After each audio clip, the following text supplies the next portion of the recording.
Let me ask y'all a question, man, because I heard Joe Rogan say this. He said he don't want a woman. Somebody was saying something about just having a woman that just like be submissive or something like that. He was like, you don't want that. You don't really want that.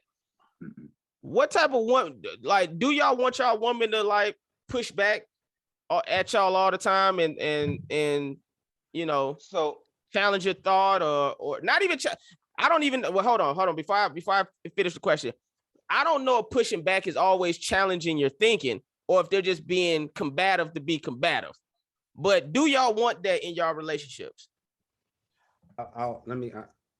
What does submissive mean to you? To me? Yeah. Letting me lead the household. I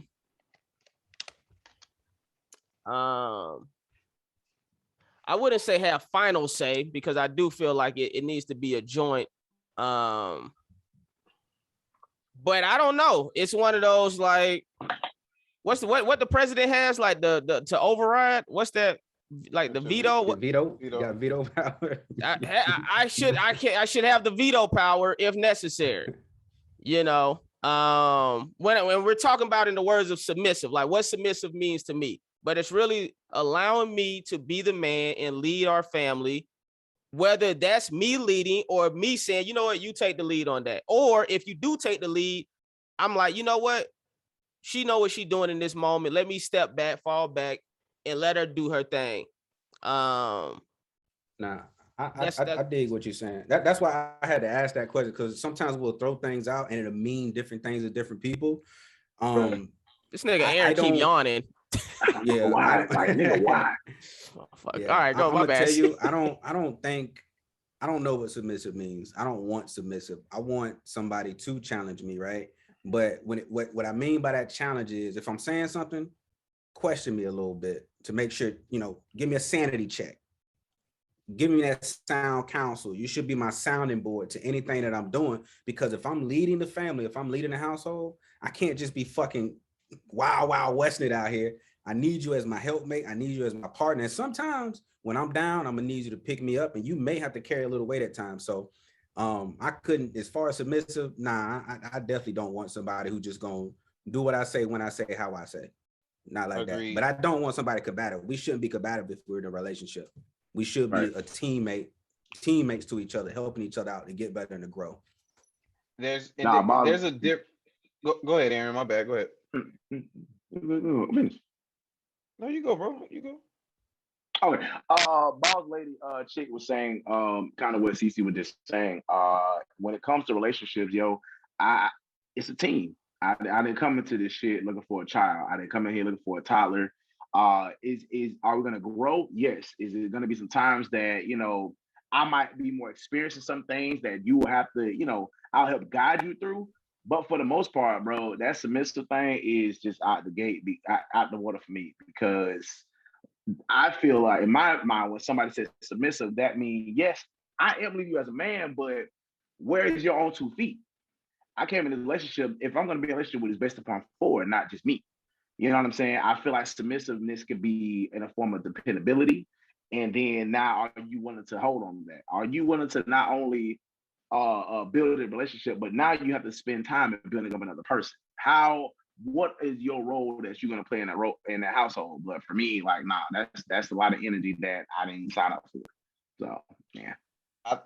So I think I don't need someone to be a yes person. You know, we all need that person who's going to be our truth teller, you know, and I like what Cece said about them asking questions, because there's a difference in being combative and inquisitive. You know what I'm saying? If I say something, when people ask you questions, a lot of times, like for me personally, I might have a certain thought and I don't necessarily know where it's coming from and why, but I know if I talk long enough or somebody asks enough questions, it'll make me see my own thought from a different angle. So I don't need a person to say yes all the time. And you definitely don't need somebody that's being combative. Y'all said that already, but you need that person who's going to sit there and be honest with you about, if you tripping, like, you don't need to go in and cuss your boss out. We got bills to pay and all, you know what I'm saying? And level, it's about balance, because we're men. Maybe I got my testosterone high and I'm making a rash decision. But like the biggest thing I love, Cece, them asking questions will help without them even inputting things. So I definitely don't want somebody to be completely submissive and just be a yes person, because that's not benefiting me. No one benefits from people around them saying yes. Just you ask us for advice on certain things or input. If we never gave input on anything, if it was always, no, that's the greatest idea ever. Yeah, man, just we're not of service to you. You know what I'm saying? And to each one of us. CC, what do you think about this picture? Yeah, man, it's a good picture.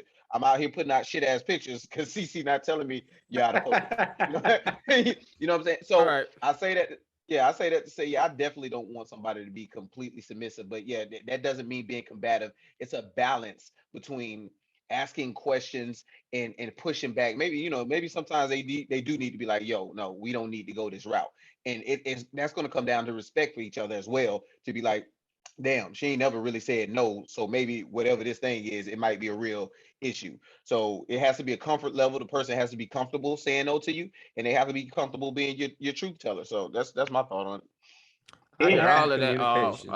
I was No. gonna say I hear all of that, but also I'm gonna need you to know when to shut the fuck up. Jesus. And that's just me personally. My peace, I need peace in the household. And this is because I think sometimes, I think sometimes when somebody uses the word submissiveness, it's not that they're helping me be better. I think they're typically using that in the form of this person is being combative, or this person is becoming a headache. I think typically when that term, I want a submissive woman, is used, I don't think most men are thinking I don't want to be better in this relationship and have somebody that's going to help me be better by being inquisitive and stuff like that. I think it's usually this chick is being combative for whatever reason, and I wish she shut the fuck up so I could have some clarity. Yeah. Then that's why I asked again, what does submissive mean? Because when we use it, Right. I think societal norms is, well, from the male perspective, this is what submissive means, right? And I agree with you. I do want somebody to know when to shut the fuck up, right? But I think when you know somebody and there's real healthy communication is not about being verbal as well. We know when our partner is feeling a type of way, and we know when to give them space and allow them room to decompress and to work whatever's going on. That goes for man and woman, right? So that's what I look at. If I'm give you that look, like, all right, let me leave this nigga alone for a little bit. If she give me that look, it's like, all right, let her go do her little thing. I'm gonna go do my thing, and we're gonna meet up later on and discuss whatever. Because there's a time and place for everything, and we shouldn't have forced communication. We should have healthy communication, as Gina Love said in the chat, man. So I definitely appreciate that. Now, see, the issue. My bad, Aaron. Go for it. No. I was saying when y'all mentioned about pushback, like even with Jay, when you say pushback, I think that for me, I would never want somebody to push back because I feel like that causes altercation. If I push you in a corner, you're going to be ready to fight when I get in that corner. I believe in it's okay for me to agree to disagree. Just as much as we're friends, it's okay for me not to understand that. For me not to see your wave, it's just my best to, okay, I now get a perspective of how you look at things. That's how I see it. That forms, I guess for me, lighten my load of. It helps me understand who you are. I'm not here to change who you are. I just need to understand who you are to make sure we're growing together. And if this is something I can proceed on in my life with you being there.